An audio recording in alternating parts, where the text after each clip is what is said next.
ಭಾರತವನ್ನೇ ಬೆಚ್ಚಿ ಬೀಳಿಸಿದ ಒಂದು ಭಯಾನಕ ಅಪರಾಧ ಪ್ರಕರಣದ ಬಗ್ಗೆ ಇಂದು ನಾವು ತಿಳಿದುಕೊಳ್ಳೋಣ. ಇದು ಹೊರಗಿನ ಪ್ರಪಂಚಕ್ಕೆ ಆದರ್ಶ ದಂಪತಿಗಳಂತೆ ಕಾಣಿಸಿಕೊಂಡ ಇಬ್ಬರ ಕಥೆ. ಆದರೆ ಅವರ ಮನೆಯ 4 ಗೋಡೆಗಳ ಹಿಂದೆ ಒಂದು ಘೋರವಾದ ರಹಸ್ಯ ಅಡಗಿತ್ತು. ಬನ್ನಿ, ಈ ಪ್ರಕರಣದ ಸಂಪೂರ್ಣ ವಿವರಗಳನ್ನು ನೋಡೋಣ. ಉತ್ತರ ಪ್ರದೇಶದ ಬಾಂದಾ ಮತ್ತು ಚಿತ್ರಕೂಟ ಜಿಲ್ಲೆಗಳಲ್ಲಿ ಅಲ್ಲಿನ ಸ್ಥಳೀಯರು ಈ ದಂಪತಿಯನ್ನ ತುಂಬಾ ಪ್ರೀತಿಯಿಂದ ಸಾಂತಾಕ್ಲಾಸ್ ಜೋಡಿ ಅಂತಾನೆ ಕರೆಯುತ್ತಿದ್ರು. ಯಾಕಂದ್ರೆ ಮಕ್ಕಳಂದ್ರೆ ಅವರಿಗೆ ಪಂಚ ಪ್ರಾಣ ಅನ್ನೋ ಹಾಗೆ ನಟಿಸ್ತಿದ್ರು. ಆದರೆ ಆ ಪ್ರೀತಿಯ ಮುಖವಾಡದ ಹಿಂದೆ ಬರೋಬ್ಬರಿ 10 ವರ್ಷಗಳ ಕಾಲ ಒಂದು ಕ್ರೂರ ವ್ಯವಸ್ಥಿತ ಅಪರಾಧ ಜಾಲವೇ ಅಡಗಿತ್ತು. ಇದು ನಿಜಕ್ಕೂ ಸಮಾಜದಲ್ಲಿ ನಾವಿಡುವ ನಂಬಿಕೆಯನ್ನೇ ಪ್ರಶ್ನೆ ಮಾಡುವಂತಹ ಒಂದು ಪ್ರಕರಣ. ಸರಿ, ಹಾಗಾದ್ರೆ ಮೊದಲು ಈ ದಂಪತಿ ಸಾರ್ವಜನಿಕವಾಗಿ ಹೇಗಿದ್ರು, ತಮ್ಮ ಸುತ್ತಮುತ್ತಲಿನ ಜನರ ವಿಶ್ವಾಸವನ್ನ ಹೇಗೆ ಗಳಿಸ್ಕೊಂಡ್ರು ಅನ್ನೋದನ್ನ ನೋಡೋಣ ಬನ್ನಿ. ರಾಮ್ ಭವನ್ ಸರ್ಕಾರಿ ನೌಕರ, ನೀರಾವರಿ ಇಲಾಖೆಯಲ್ಲಿ ಜೂನಿಯರ್ ಇಂಜಿನಿಯರ್ ಆಗಿದ್ದ.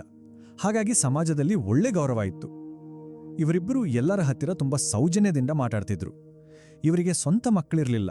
ಹಾಗಾಗಿ ಬೇರೆಯವರ ಮಕ್ಕಳನ್ನೇ ತುಂಬಾ ಪ್ರೀತಿಸ್ತಾರೆ ಅಂತ ಎಲ್ಲರೂ ನಂಬ್ಕೊಂಡಿದ್ರು. ಇದೇ ನಂಬಿಕೆಯನ್ನೇ ಬಂಡವಾಳ ಮಾಡಿಕೊಂಡು ಮಕ್ಕಳಿಗೆ ಆಟಿಕೆ, ಚಾಕ್ಲೇಟ್ ಆಸೆ ತೋರಿಸಿ ತಮ್ಮ ಮನೆಗೆ ಕರೆಸ್ಕೊಳ್ತಿದ್ರು. ಈಗ ಈ ಮುಗ್ಧತೆಯ ಮುಖವಾಡದ ಹಿಂದೆ ಆ ಅಪರಾಧದ ಜಾಲವನ್ನ ಅವರು ಹೇಗೆ ಹೆಣೆದಿದ್ರು, ಅದು ಹೇಗೆ ಕೆಲಸ ಮಾಡ್ತಿತ್ತು ಅನ್ನೋದನ್ನ ಅರ್ಥ ಮಾಡ್ಕೊಳ್ಳೋಣ. ಅವರ ಅಪರಾಧಕ್ಕೆ ವೇದಿಕೆಯಾಗಿದ್ದೇ ಡಾರ್ಕ್ ವೆಬ್. ಅಂದ್ರೆ ಇದು ಇಂಟರ್ನೆಟಿನ ಒಂದು ಕರಾಳ ಭಾಗ. ಇಲ್ಲಿ ನಿಮ್ಮ ಗುರುತನ್ನ ಯಾರಿಗೂ ತಿಳಿಯದ ಹಾಗೆ ಅಕ್ರಮ ಚಟುವಟಿಕೆಗಳನ್ನ ಮಾಡಬಹುದು. ಇದೇ ಡಾರ್ಕ್ ವೆಬ್ ಅನ್ನೇ ಈ ದಂಪತಿ ತಮ್ಮ ಕ್ರೌರ್ಯಕ್ಕೆ ಬಳಸ್ಕೊಂಡಿದ್ರು. ಅವರ ಮೋಡುಸ್ ಆಪರಂಡಿ ಅಂದ್ರೆ ಕಾರ್ಯವಿಧಾನ ತುಂಬಾ ಸರಳ, ಆದ್ರೆ ಅಷ್ಟೇ ಕ್ರೂರವಾಗಿತ್ತು. ಮೊದಲು ಮಕ್ಕಳನ್ನ ನಂಬಿಸಿ ಮನೆಗೆ ಕರ್ಕೊಂಡು ಬರೋದು, ಆಮೇಲೆ ಅವರ ಮೇಲೆ ದೌರ್ಜನ್ಯ ಮಾಡಿ ಅದನ್ನ ವಿಡಿಯೋ ಮಾಡೋದು, ಆನಂತರ ಆ ವಿಡಿಯೋಗಳನ್ನ ಡಾರ್ಕ್ ವೆಬ್ ಮೂಲಕ ಪ್ರಪಂಚದಾದ್ಯಂತ ಮಾರಾಟ ಮಾಡೋದು. ಕೊನೆಗೆ ಮಕ್ಕಳು ಯಾರಿಗೂ ಈ ವಿಷಯ ಹೇಳಬಾರದು ಅಂತ ಅವರಿಗೆ ಬೆದರಿಕೆ ಹಾಕೋದು. ಇದೇ ಅವರ 10 ವರ್ಷದ ದಂಧೆ ಆಗಿತ್ತು. ಈ ಭಯಾನಕ ಕೃತ್ಯ 1 ದಿನ, 2 ದಿನ ಅಥವಾ 1 ವರ್ಷ ನಡೆದಿದ್ದಲ್ಲ. ಬರೋಬ್ಬರಿ 10 ವರ್ಷಗಳ ಕಾಲ ಯಾರಿಗೂ ಅನುಮಾನ ಬಾರದ ಹಾಗೆ ಈ ದಂಧೆ ವ್ಯವಸ್ಥಿತವಾಗಿ ನಡೀತಾ ಇತ್ತು.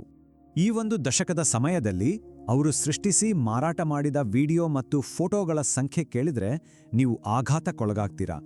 2 ಲಕ್ಷಕ್ಕೂ ಹೆಚ್ಚು. ಅವರ ಅಪರಾಧದ ವ್ಯಾಪ್ತಿ ಎಷ್ಟು ದೊಡ್ಡದಿತ್ತು ಅಂತ ಇದರಿಂದಲೇ ಅರ್ಥ ಮಾಡ್ಕೊಳ್ಬೋದು. ಅಷ್ಟೇ ಅಲ್ಲ, ಈ ಜಾಲ ಬರೀ ಭಾರತಕ್ಕೆ ಸೀಮಿತವಾಗಿರಲಿಲ್ಲ.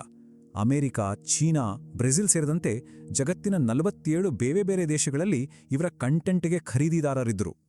ಇದು ಅಂತಾರಾಷ್ಟ್ರೀಯ ಮಟ್ಟದಲ್ಲಿ ಹರಡಿದ್ದ ಒಂದು ಸಂಘಟಿತ ಅಪರಾಧ ಜಾಲವಾಗಿತ್ತು. ಹಾಗಾದ್ರೆ ಇಷ್ಟು ದೊಡ್ಡ ಜಾಲವನ್ನ ಕೊನೆಗೂ ಪತ್ತೆ ಮಾಡಿದ್ದು ಹೇಗೆ?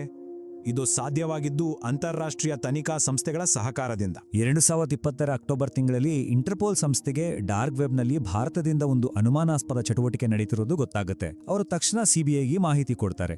ಸಿಬಿಐ ತನಿಖೆ ಶುರು ಮಾಡಿ ಡಿಜಿಟಲ್ ಜಾಡು ಹಿಡಿದು ರಾಮ್ ಭವನ್ನ ಫೋನ್ ನಂಬರ್ ಪತ್ತೆ ಹಚ್ಚುತ್ತೆ. ನವೆಂಬರ್ 17ನೇ ತಾರೀಕು ಅವನನ್ನು ಬಂಧಿಸಲಾಗುತ್ತೆ ಮತ್ತು 2021 ಫೆಬ್ರವರಿಯಲ್ಲಿ ಒಂದು ದೊಡ್ಡ ಚಾರ್ಜ್ ಶೀಟ್ ಫೈಲ್ ಆಗುತ್ತೆ.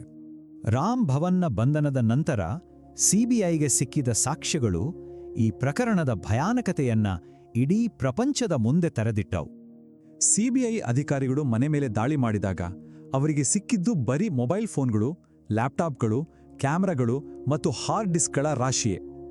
ಇವುಗಳಲ್ಲಿ ಸಾವಿರಾರು ಡಿಜಿಟಲ್ ಫೈಲ್ಗಳಿದ್ವು ಮತ್ತು ಅವೆಲ್ಲವೂ ಈ ದಂಪತಿಯ ಕ್ರೂರ್ಯಕ್ಕೆ ಬಲವಾದ ಸಾಕ್ಷಿಯಾಗಿ ನಿಂತವು.